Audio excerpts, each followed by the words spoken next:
अस्सलाम वालेकुम स्टूडेंट, कैसे हैं आप? ठीक है। हाँ जी, हमारा आज का टॉपिक जो हम लोगों ने सिलेक्ट किया था वो है बीज का बनना और इसकी साख्त। बीज जो है ये किस तरह से बनता है या फिर स्ट्रक्चर जो है वो किस तरह से होती है, बीज की साख्त जो है वो किस तरह से होती है।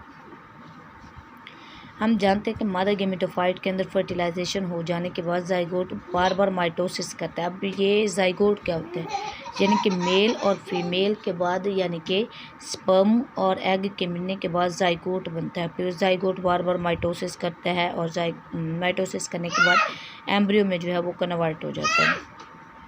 अब एम्ब्रियो जो है वो बीज में तब्दील होता है। बीज के बनने के से इन पौधों में सेक्सुअल रिप्रोडक्शन का अमल जो है वो स्टार्ट हो जाता है।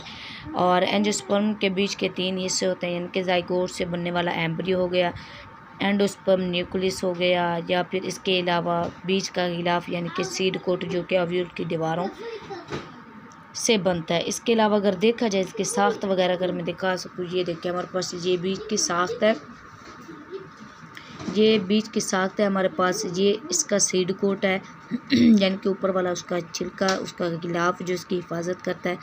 इसके अलावा अगर देखा जाए ये सीड कोट जब फटता है तो उसके अंदर की हालत इस तरह से होती है बीज की। और ये जो चीज़ हमारे पास ये मौजूद है ना, उसे कॉटिलेडन कहा जाता है। इसके अलावा यहाँ पे ऊपर वाली साइड पे अगर देखा जाए तो प्लोम्यूल मौजूद होता है और नीचे जो है वो हाइलम मौजूद होता है, रेडिकल मौजूद होता है। और उसके अलावा यहाँ पे जो है ना बीज के हर बीज के जो ऊपर जो है ना वो एक सुराख होता है, जिससे जो है वो हाइलम का नाम जो है ये दिया जाता है। अब हाइलम का काम क्या होता है, कहते हैं जब शुरू में हम लोग बीज को बोते हैं ना, तो बीज को बोने के दौरान उसका जो वो सीड कोट है ना, वो सीड कोट फटता है। यानी कि ज़ाहिर है जब फसल उगाई जाती है तो फसल उगाने के बाद या फिर हम लोग कोई घर में कोई बीज वगैरह उगाएं तो उगाने के बाद फ़ौरन जो है वो उसे पानी देते हैं। इसकी वजह ये है कि जब हम लोग उसे पानी देते हैं तो उसके सीड कोट के अंदर जो है वो पानी भर जाता है। किसकी वजह से, कहते हैं बीज के हर बीज के ऊपर एक सुराख होता है जिसे हाइलम कहा जाता है। उस हाइलम के नीचे माइक्रोपाइल जो है वो एक नाली बनती है। माइक्रोपाइल का काम क्या होता है, माइक्रोपाइल का काम ये होता है कि उसने पानी को जज्ब करके सीड कोट के अंदर जो है वो ऐड करना होता है। जब सीड कोट के अंदर पानी चला जाता है तो सीड कोट जो है वो फट जाता है। जब सीड कोट फट जाता है तो बीज जो है बिखर जाता है। जब बीज बिखर जाता है तो उसमें से जो है सबसे पहले सीड कोट फटने के दौरान सबसे पहले एक छोटी सी जो है वो जड़ निकलती है, जिससे रेडिकल का नाम जो है वो दिया जाता है। उसके अलावा अगर देखा जाए तो फिर कुछ दिनों तक वो रेडिकल ज़मीन में से पानी और नमकियात वगैरह जो है वो जज्ब करती रहती है।